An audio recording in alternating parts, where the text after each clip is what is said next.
Hello everyone, we're here today with Dr. Meredith Hoy. Hello Dr. Hoy. Hello. Thank you for being here with us. So here at the School of Art you teach both art theory and a graduate seminar course or courses? One graduate seminar. Okay.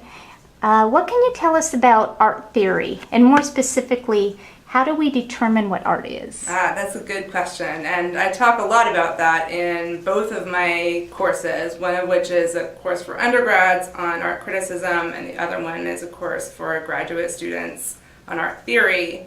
And what I tell my graduate students about art theory is that it's fundamentally a way of setting up a framework for us to understand a work of art or a period of art.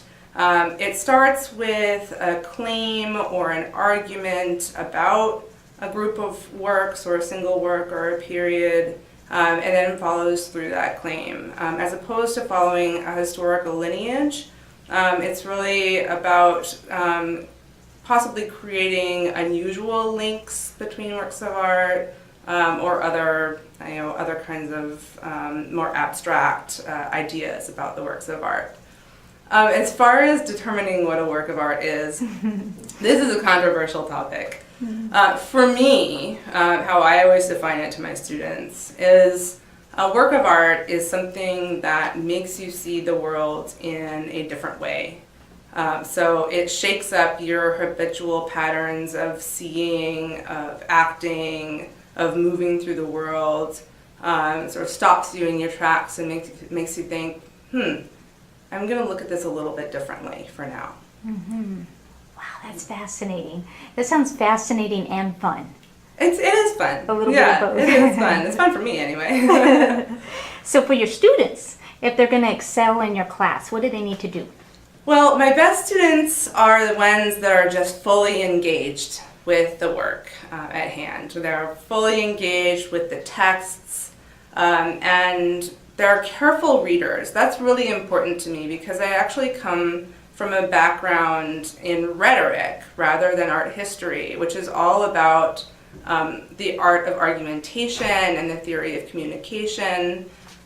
So, it's very important to me that students can read a text very carefully and draw connections between points in that text. And then, of course, apply it to the objects in question when we are actually studying works of art. So that's the first thing. The other thing, of course, is the writing piece.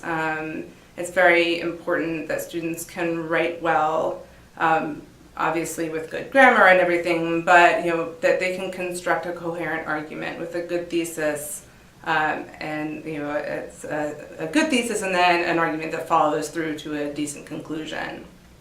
So that's the way to succeed. That's it. Okay. So I understand you come from Boston. Last semester, is that correct? Yes. You taught in Boston. Mm-hmm. So here we are in Phoenix, Arizona, a little bit different, I'm guessing. Different. Do you have a preference between Boston or Phoenix? I do.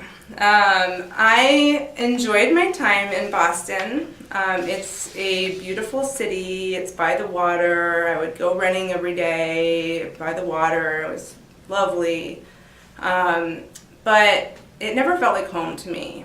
And when I came to ASU, what really, it felt like it could be home right away. And I think the reason for that is that there's such an amazing energy at this school. I mean, there is so much going on all the time. There's so many events, so many colleagues to speak with. So, just all the time I feel like I'm doing something.